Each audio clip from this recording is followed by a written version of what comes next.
መተት የተመተተበት ሰው አራት አደገኛ ጠባያትን ይዋረሳል። እነሱ ምን ናቸው የሚለውን ከማየታችን በፊት ትንሽ ስለ ሰው ጠባይ እንመልከት።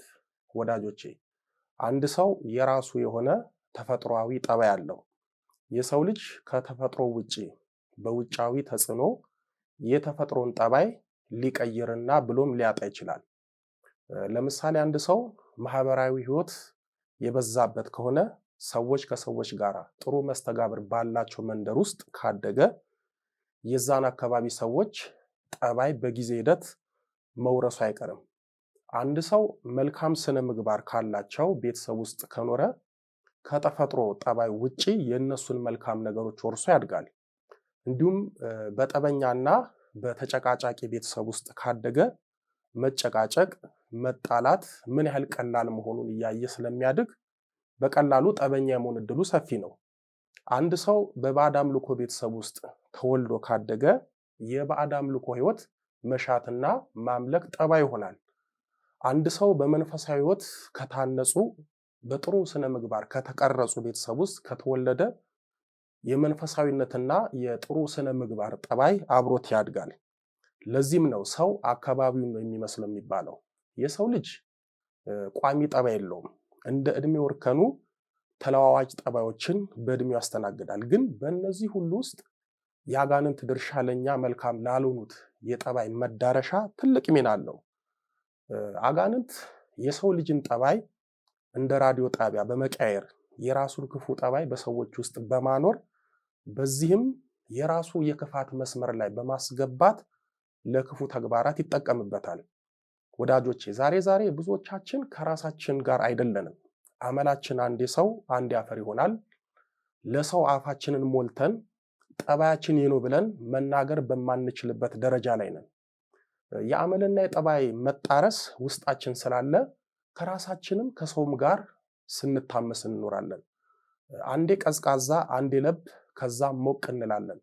የጠባይ መጋጨት ውስጣችን ስላለ ብዙዎቻችን የራሳችንን ጠባይ ለሰዎች ለመግለጽ ካለን ይልቅ የሌለንን መልካምና የጽድቅ ጠባይ እንናገራለን።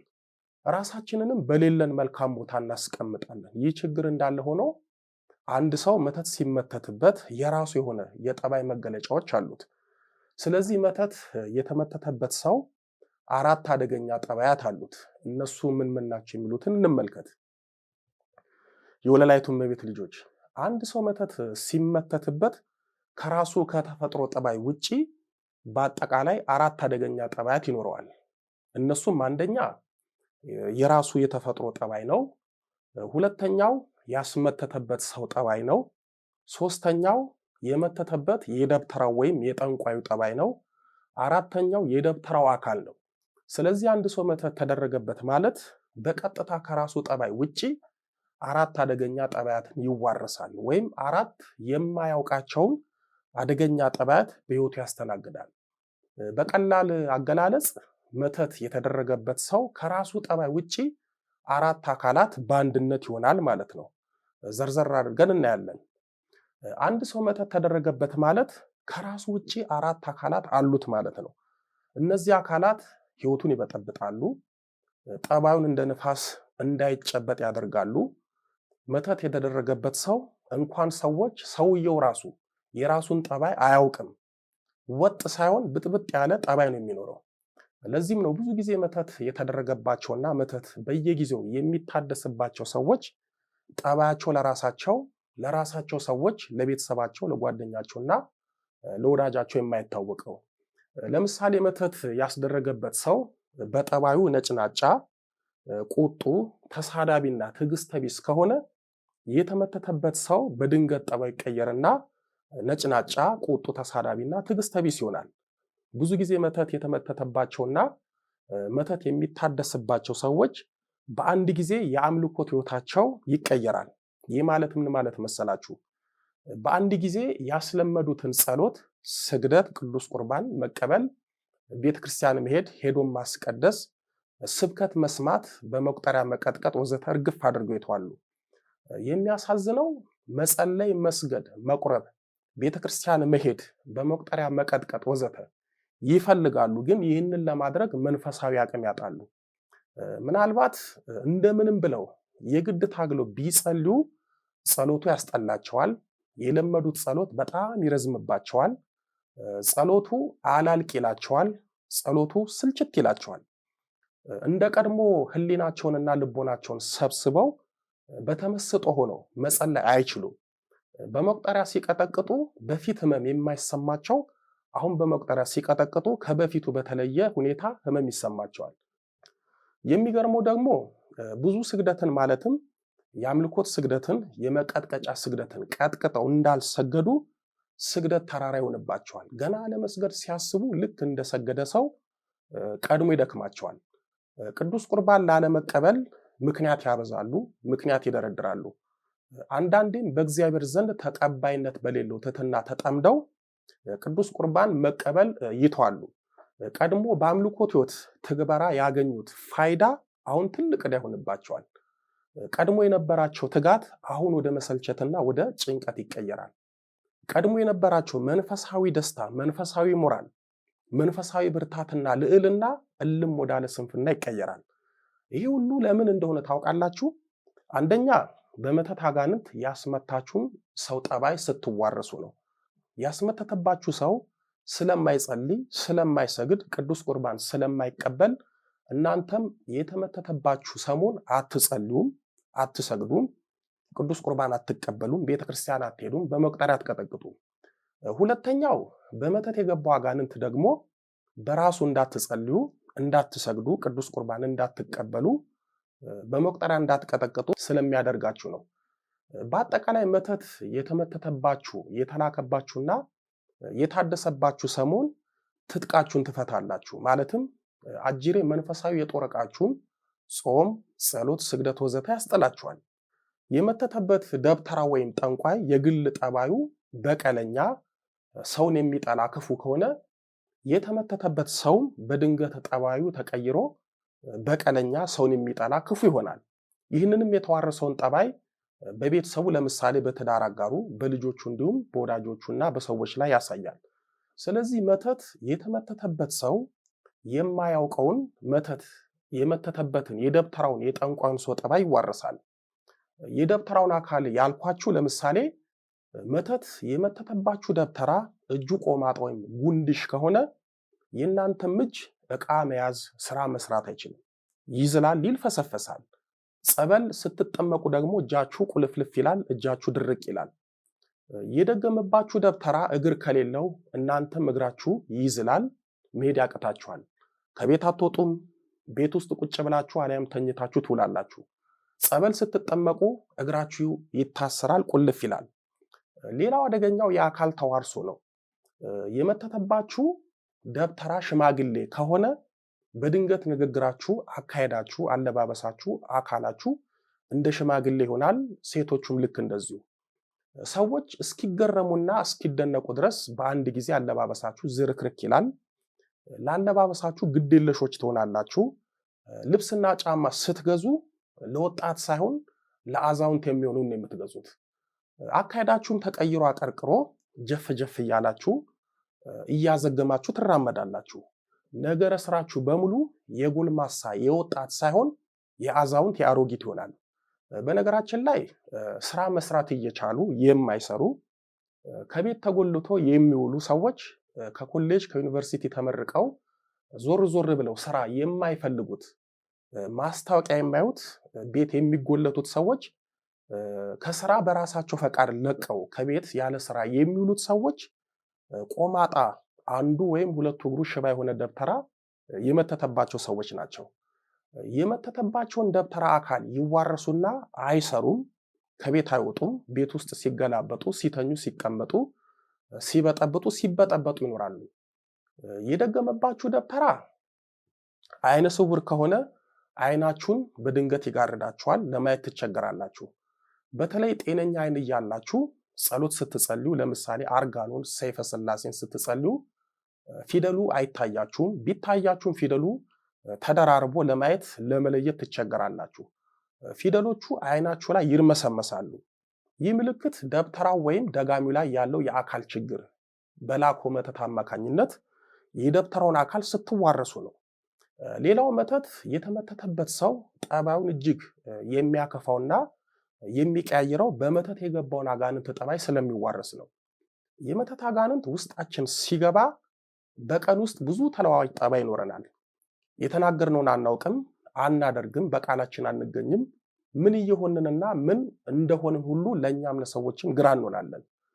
በአጠቃላይ ይህ ነው የሚባል የሚጨበጥ ለሰዎች የሚገለጥ ጠባይ አይኖረንም። እንደውም ግራ የሚያጋባ ከማንኛውም ሰው ጋር የማያግባባ ጠባይ ነው የሚኖረን። ቅዱስ ጳውሎስ በሮሜ መልእክቱ በምዕራፍ 1 ቁጥር 29 ላይ ክፉ ጠባይን ተሞሉ እንዳለው መተት የተደረገባቸው ሰዎች የመተት አጋንንት ክፉ ጠባይ ውስጣቸው ይመላል። ለምሳሌ መተት የተደረገበት ባል ሚስቱን በድንገት ይጠላል። ቀድሞ ይሰጣት የነበረውን ፍቅርና ክብር በአንድ ጊዜ ተዋል። ከሷ ጋራ ሲተኛ የገዛ ሚስቱ አካል የሌላ ሰው አካል ይመስለዋል። በዚህም ስሜቱ ይቀዘቅዛል፣ ፍላጎቱ ይሞታል። ከሚስቱ ጋራ አይደለም አብሮ መተኛት ማየት ያስጠላዋል። ሚስቱን ይደበድባል፣ ልጆቹን ይመታል። ሚስት መተት ከተደረገባት ለባሏ ያላት ፍቅርና ክብር በድንገት ይጠፋል። ባሏን ያለ ምክንያት ትጠላለች፣ ትደበድባለች። ልጆቿን በረባውም ባልረባውም በጥፋታቸውም ያለ ጥፋታቸውም ትመታለች። ለምን? ውስጣዊ ጠባይዋ በመተት አጋንንት ክፉ ጠባይ ስለተመላ።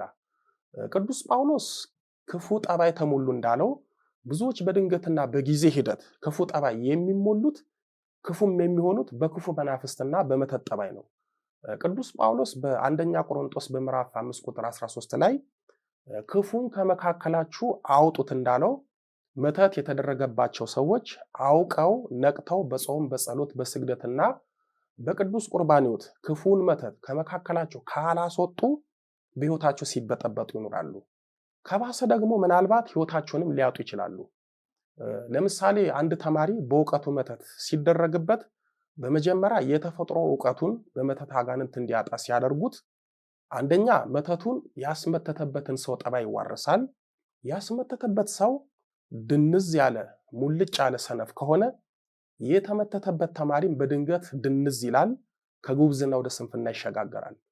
ሁለተኛ ተማሪው መተቱን የመተተበትን ሰው ጠባይ ይዋረሳል። ጠባዩ ተገልብጦ ሌላ ሰው ይሆናል። ሶስተኛ በመተት ወደ ሕይወቱ የገባበትን አጋንንት ጠባይ ይዋረሳል። አጋንንቱ አፍዝዞ አደንዝዞ ትምህርት አስጠልቶት ትምህርት አስትቶት ከትምህርት ሕይወት ያስወጣዋል። ምናልባት ተማሙቶ ቢማር እንኳን ዩኒቨርሲቲ የሚያስገባውን ውጤት ማምጣት አይችልም። መተቱ በምንሰራው ስራ የተመተተብን ከሆነ የምናሳየው ጠባይ ስራውን መጥላት፣ ስራ ቦታ ማንቀላፋት፣ በአግባቡ አለመስራት፣ ስራው አልገፋ ማለት፣ ብቃት ማጣት ወይም መቀነስ፣ ድንገተኛ ህመምና ድብርት፣ ተለዋዋጭ ጠባይ መኖር፣ በስራው ችሎታ ወደ ተሻለ ከፍታ ከፍ አለ ማለት፣ ሰርቶ ባገኘው ገንዘብ በረከት ማጣት ወይም በገንዘቡ ምንም ቁም ነገር ሳይሰራ ማባከን ወዘተ ናቸው። ስለዚህ ሰውየው ላይ እንደተመተተበት የመተት አይነት በየፈርጁ የተለያዩ ችግርና ጠባይ በሕይወቱ ይታያል፣ ያስተናግዳል። ሌላው በመተት ውስጡ የገባው አጋንንት ጠባዩ ሲዋረስ የቅድስና ጠባይ ኖረውም ፈራ እግዚአብሔር ከውስጡ እየጠፋ ይመጣል። በዚህም እግዚአብሔርን መፍራት ይተዋል። ቆራቢ ከሆነ ቁርባኑን ይተዋል። ባስ ካለ ቁርባኑን በዝሙት ያፈርሳል። በፊት የሚያከብረውን የሚተገብረውን ሕገ እግዚአብሔርን ስርዓተ ቤተ ክርስቲያንን ይተቻል፣ ይነቅፋል። የአምልኮት ሕይወትንም እርግፍ አድርጎ ይተዋል። ከዛም ሁል ጊዜ አብዝተው ስለጸለዩ ስለሰገዱ ቤተ ክርስቲያንም ስለተመላለሱ አይደለም፣ ዋናው ልብ ነው እያለ የቀድሞ ትጋትን ትቶ ስንፍናን ደርቶ ይኖራል። በተቃራኒ መልኩ የሰውየውን ጠባይ ገልብጦ ለውጦ ትዕግስተ ቢስ፣ ነጭናጫ፣ ብስጩ፣ ቁጡ፣ ኃይለኛ፣ ዝንጉ፣ ንቃተ ሕሊናው የሞተ የፈዘዘና የመርሳት ችግር ያለበት ሲሆናል። ለዚህም ነው መተት የተደረገበት ሰው ሙሉ ለሙሉ በሚባል ደረጃ ጠባዩ ተቀይሮ ሌላ ሰው የሚሆነው።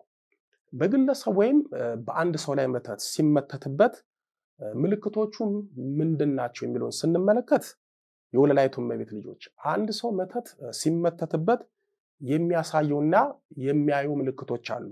እነሱም ራስን መጥላት፣ ከመጠን ያለፈ ድብርት ውስጥ መግባት፣ ባል ሚስትን፣ ሚስት ባልን ብሎም ልጆችንና ቤተሰብን በድንገት መጥላት፣ ስራ መጥላት ወይም ስራ ቦታ ለመሄድ፣ ስራ ቦታ በግድ መሄድ፣ ቢሄዱም በአግባቡ አለመስራት፣ በስራ ደስታ ማጣት፣ ስራ አለመስራት፣ የስራ እድል መዘጋት ወይም ስራ ማጣት፣ ለዛውም ስራ የሚያስይዝ ትምህርት ተምረው በስራ ደስታ እያጡ ስራ መቀያየር፣ ከሰው ጋር አለመግባባት፣ ሁሉም ሰው ይጠላኛል፣ ሁሉም ሰው ስለኔ ነው የሚያወራው ብሎ ማሰብና መጨነቅ፣ ከሰው ጋር አለመቀላቀል ማለትም ብቸኝነትን መምረጥና ከሰው መራቅ፣ ሰርቶ አመድ አፋሽ መሆን ማለትም ሰርቶ የገንዘብ በረከት ማጣት፣ ከፍተኛ ፍርሃት ውስጥ መውደቅ፣ ራስንም ሰዎችንም አለማመን፣ መኖር መጥላት፣ ራስን ለማጥፋት መመኘትና ለማጥፋት መሞከር፣ እልም ያሉ ሰነፍ መሆን፣ እንቅልፍ ሰላም ማጣት፣ እንዲሁም እላፊ መተኛት ወይም ቤት ውስጥ ቀንም ሌሊትም መተኛትና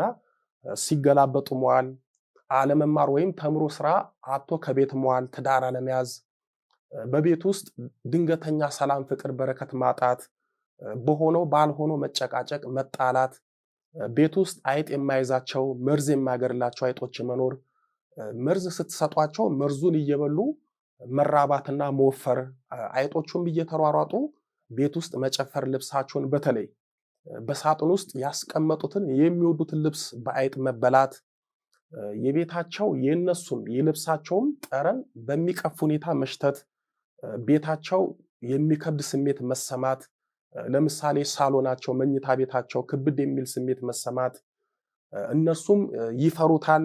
በተለይ መኝታ ቤታቸው የቅዠትና የአስፈሪ ህልም መናኸሪያ ይሆናል። አስፈሪና አስደንጋጭ በተለይ የሚያባርራቸው፣ የሚያሳድዳቸው፣ ሊገድላቸው የሚታገል ሰውና ሊነክሳቸው የሚያባርራቸው ውሻና እባብ፣ ጅብ ያያሉ። የእነሱና የልጆቻቸው ፀጉር በከፍተኛ ሁኔታ ይቀጭማል፣ ይቀምላል። ቤታቸው መኝታ ቤታቸው ይቅማል። የቁንጫ፣ የቷን፣ የቅጫም፣ የበረሮና የተለያዩ ነፍሳት መጠራቀሚያ ይሆናል። ትናንሽ ነፍሳት በብዛት ቤት ውስጥ መገኘት፣ በቤቱ አካባቢና በስራው ቦታ ቁራዎች አለመጥፋት፣ ቤተክርስቲያን አለመሄድ፣ አለማስቀደስ፣ አባቶችን መጥላት፣ ጸሎት መጥላት ወይም አለመጸለይ፣ ከማህበራዊ ህይወት ገለል ብሎ በብቸኝነት ጥላ ስር መኖር፣ ራስን መጣል፣ ለምሳሌ ራስን ዝቅ አድርጎ እንደማይረባ ማሰብ፣ ልብስ አለመቀየር፣ ሰውነት አለመታጠብ፣ አንድ ልብስ ብቻ ለብሶ ዝርክርክ ማለት፣ የመጫጫንና ክብድ የሚል ስሜት መሰማት፣ ሁል ጊዜ በጭንቅላታችንና በሰውነታችን ላይ የሆነ የሚከብድ ነገር ተሸክመን የሚከብድ ስሜት መሰማት፣ በህልማችን የሆነ ሰው እንጀራችሁን ሲወስድባችሁ፣ ሲታገላችሁ፣ የሆነ ነገር ሲነጥቃችሁ፣ ውሻ ጅብ አባሮ ሲነክሳችሁ፣ የሆነ ሰው አባሮ ሲይዛችሁ፣ ታግሎ ሲጥላችሁ፣ ሲመታችሁ ማየት፣ ሴት ከሆነች እንኳን ትዳር ልትይዝ ስለ ትዳር ሲወራ የመጥላት ስሜት መሰማት፣ ካገባችን በትዳሯ በፍቅሯ በሩካቤ ስጋ ደስታ ማጣት፣ ልጅ አለመውለድ፣ በተደጋጋሚ የፅንስ መጨናገፍ፣ ኃይለኛና ነገረኛ ሴት መሆን፣ ነገር ከያዘች አለመልቀቅ፣ አጥፍታ ይቅርታ አለመጠየቅ፣ የማይጨበጥ ድንገተኛ ተለዋዋጭ ጠባይ ማሳየት፣ ሁል ጊዜ ክፉ አጋጣሚዎችን ማስተናገድ፣ ለምሳሌ በተደጋጋሚ የመኪና አደጋ ማስተናገድ፣ ሰው የማይወድቅበት ቦታ በድንገት ወድቆ መሰበር፣ ከሰው መጣላት፣ ተደባርቦ ችግር ውስጥ መግባት፣ ሰው ላይ ችግርና አደጋ ማድረስ፣ ፊልምና ህልም የሚመስል ህይወት መኖር፣ ምንም ነገር ጀምሮ አለመሳካት፣ የጀመርነው ነገር ከፍጻሜ አለማድረስ፣ የለፉበት ነገር ውጤት አለማየት፣ ጥሩ ስራ እየሰሩ እንደ ካሮት ቁልቁል ማደግ፣ በሚሰራው ስራ ሁል ጊዜ ስኬት ማጣት፣ ጤና ማጣት፣ በሽተኛ መሆን፣ በድንገት ታሞ ካልጋ መዋል፣ በሰዎች ዘንድ መጠላት፣ መገፋት፣ ራስን አጥፋ አጥፋ የሚል ስሜት መሰማት፣ የምግብ ፍላጎት መቀነስ፣ ያለ በሽታ በድንገት መክሳት ወዘተ ናቸው የወለላይቱ እመቤት ልጆች። እነዚህ ሁሉ የነገርኳችሁ የዘረዘርኩላችሁ ችግሮችና ምልክቶች አንድ ሰው መተት ሲመተትበት የሚያያቸው በህይወቱ የሚያስተናግዳቸው ናቸው። በቀጣይ በክፍል 5 ደግሞ የመተት አጋንንት ከዓይነ ጥላ የሚለይበትና አንድ የሚሆኑበት ምን ምን ናቸው የሚለውን በሰፊው እናያለን። ህዝቤ እውቀት ከማጣት የተነሳ ጠፍቷል። ትንቢተ ሆሴዕ ምዕራፍ 4 ቁጥር 6፣ ከትውልዱ ማን አስተዋለ? ትንቢተ ኢሳይያስ ምዕራፍ 53 ቁጥር 8፣ ፈረስ ለጦርነት ቀን ይዘጋጃል፣ ድል ግን ከእግዚአብሔር ዘንድ ነው። መጽሐፈ ምሳሌ ምዕራፍ 21 ቁጥር 31። ያስተማረን የመከረን የአባቶቻችን አምላክ ልዑለ ባሕርይ ቅዱስ መድኃኔ ዓለም ኢየሱስ ክርስቶስ ክብር ምስጋና ይድረሰው። ድንግል ስንላት ጌታን ወልዳ የተገኘች፣ ጌታን የወለደች ስንላት ድንግል የሆነች፣ ስሟን ለመጥራት ከሰማይ ከምድር የከበደች፣ መንበረ ፀሐይ መንበረ ሥላሴ ንግሥተ ሰማይ ወምድር የጌታችን የመድኃኒታችን ኢየሱስ ክርስቶስ እናት ወለላይቱ እመቤት ድንግል ማርያም ምስጋና ይድረሳት። አሜን።